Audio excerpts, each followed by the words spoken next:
Now, you've always been a lover of cars, from, the early years. You remember cars going really back to the 1920s. Tell us some of your early memories about cars, life in general, Right. in the Okay. 1920s. The cars were very rudimentary, really, although I really never remembered being in a Model T. Model Ts were the prevalent car. Model T Ford were the prevalent car in those days, and there are pictures of me in a Model T that my father owned, and then later we went to closed cars because the Model Ts were all open. And the first car I really remember was a Overland, which I don't remember who made it, but it was a four-door sedan with windows. Of course, no windows were electric back in those days.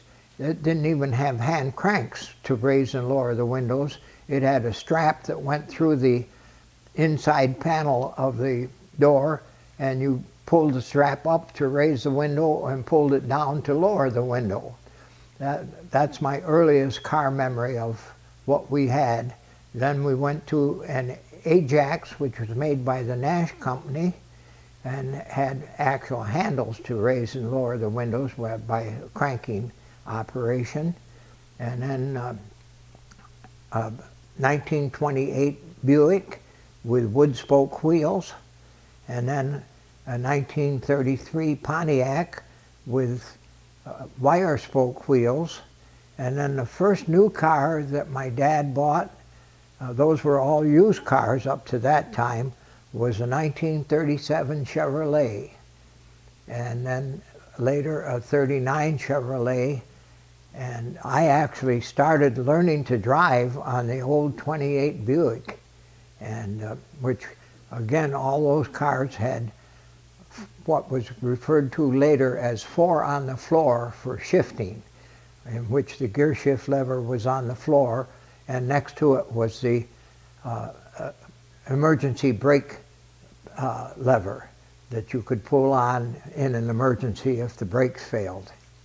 Now, you told me some time ago that you still to this day use the term gas pump when you put gas in your car, but in that time, it actually was a pump, wasn't it? You Oh, pulled yes. it to the station and pumped up the fuel. Well, yes. The early pumps had a pump on the side of the tall storage chamber.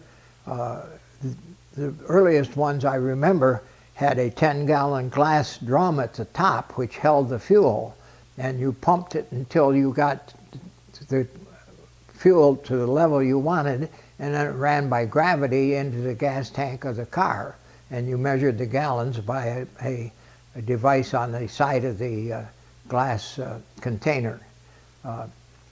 That's the earliest I remember.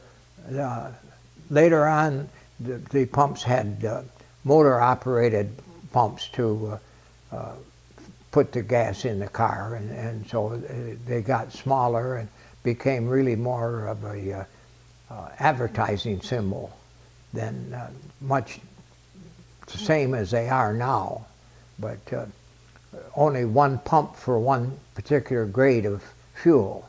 Now you get all your different grades in the same pump just by pressing the button as to which grade you want. So those are some of the changes in fueling your cars. I also love the story about how you would drive from Grand Rapids to Detroit for Thanksgiving to spend at your grandfather's house. Oh, yes. But talk about how early you had to leave and what you did for heat in the car, in the back seat. Actually, in the 30s, all my uncles and aunts lived in the Detroit area, and since my grandparents' wedding anniversary was close to Thanksgiving, we always celebrated their anniversary and Thanksgiving in Grand Rapids and in Detroit with all the Detroit relatives. But back in those days, the U.S. highway from Grand Rapids to Detroit was a 2-lane highway going through Lansing, Michigan, the state capital. And in order to get there for a roughly noon Thanksgiving dinner, we left about 3 to 4 o'clock in the morning. Us 3 kids sat in the back seat with jugs full of hot water under our feet. And my parents sat in the front and had a little heat from the engine. There were no heaters in cars at that time.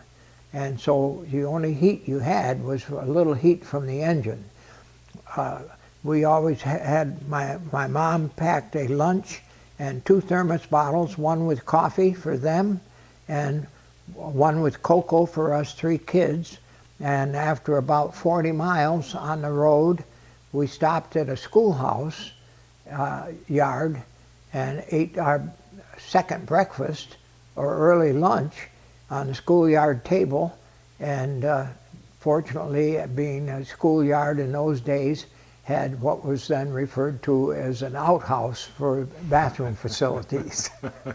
But it would take us from roughly 4 o'clock in the morning till noon to go the 150 miles from Grand Rapids to Detroit. So that was an 8-hour trip. 8-hour trip. And now you can do it in an hour and a half to 2, maybe. About, yes, 2 hours. Well, now with the interstate, you can probably do it in 2 hours without a problem, yes. Well, if there was no heat in the car, there wasn't any air conditioning either for the summertime, was there? No, no. The only air conditioning was put all the windows down, and in some of the early cars, the windshield would actually open out a little bit to get a breeze for your face.